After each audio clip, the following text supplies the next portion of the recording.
বর্বর ইসরায়েলি গণহত্যা বন্ধ ও স্বাধীন ফিলিস্তিন রাষ্ট্র প্রতিষ্ঠার দাবিতে জুমার নামাজের পর জাতীয় মসজিদ বায়তুল মোকাররমের সামনে ইসলামী যুব আন্দোলন বাংলাদেশের বিক্ষোভ সমাবেশ।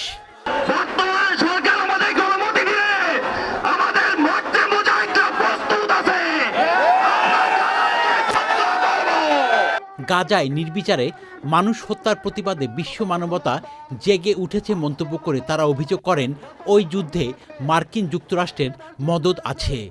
বাংলাদেশের যে সমস্ত ব্যবসায়ীরা ইসরায়েলি পণ্য নিয়ে ব্যবসা করেন এবং বাংলাদেশের যে সমস্ত ফ্যাক্টরিতে ইসরায়েলি পণ্য উৎপন্ন হয় এই সমস্ত উৎপাদন বন্ধ করার জন্য এবং ইসরায়েলি পণ্য নিয়ে সকল ব্যবসা বাণিজ্য বন্ধ করার জন্য আমরা উদারত আহ্বান জানাচ্ছি। বান্ডেল থাকলে প্রতি সেনমানিতে টাকা বাঁচবে। বিকাশ সেনমানি বান্ডেল কিনে জিতুন প্রতি লেনদেনে।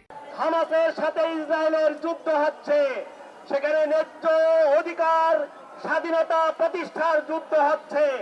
হামাসের সাথে না পেরে এই বিশ্ব সন্ত্রাসীরা গাজার নিরীহ নারী, শিশু, অসহায় মানুষদেরকে দিনের পর দিন নির্মমভাবে হত্যা করে যাচ্ছে।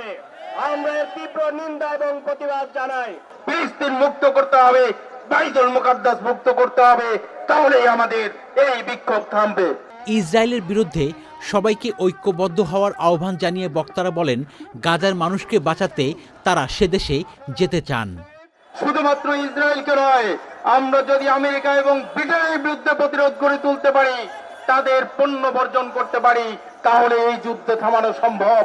আমেরিকা এবং ইসরায়েলের অর্থনৈতিক ভিতকে নাড়িয়ে দিতে হবে। আপনারা আজকে থেকে কোকা-কোলা, পেপসি, মিরিন্ডা, নেসলে পণ্য, পিজা হাট এই সকল ইসরায়েলি পণ্য বর্জন করতে হবে।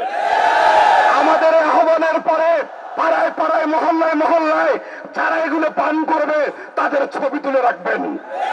আমরা তাদের ছবি জাতির সামনে দেখাতে চাই।